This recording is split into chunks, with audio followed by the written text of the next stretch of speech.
Halo Ozer, selamat datang di OS Radio Jakarta, radionya anak Politeknik. Kali ini saya dengan Farel akan membawakan materi tentang apa sih, Rel? Oke, pada kesempatan kali ini kita bakal bahas soal 3 migrasi. Ada 3 migrasi, yaitu migrasi BPA, migrasi BATG, sama migrasi Timbal.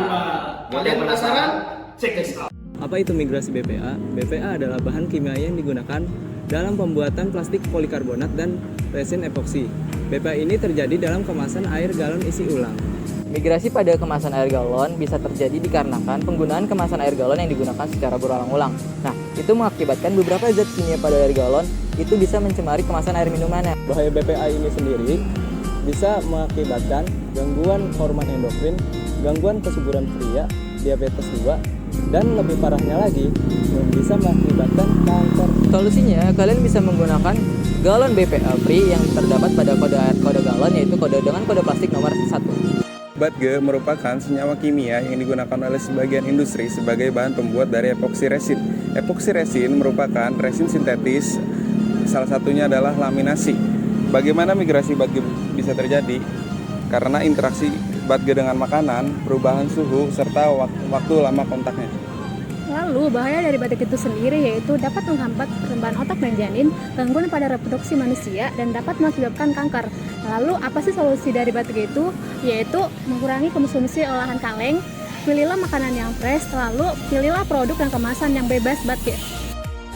Nah, kita udah sama-sama menyimak soal bahaya migrasi. Bahaya migrasi lainnya yaitu timbal. Kenapa timbal? Sebelum kita masuk ke topik pembahasan, timbal sering kita jumpai pada bahan kemasan makanan. Bahan kemasan makanan yang terdapat timbal, salah satunya adalah bahan kemasan gorengan pinggir jalan ini. Kemasan yang mengandung tinta jika digunakan untuk mengemas bahan makanan yang berminyak seperti gorengan, maka minyak panas pada gorengan akan melarutkan timbal. Secara otomatis, timbal akan bermigrasi ke makanan.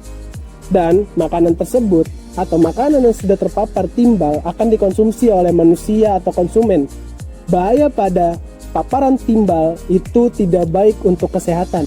Untuk bahaya timbal, ketika timbal dalam tubuh manusia terakumulasi sampai batas tertentu, maka gangguan kronis dapat terjadi. Yang pertama seperti gangguan sistem saraf pusat, yang kedua gangguan saluran pencernaan, yang ketiga parestesia, yang keempat gangguan otak, yang kelima gangguan reproduksi. Kenapa sih timbal bisa terjadi? Faktor utamanya adalah tinta pada kemasan tersebut.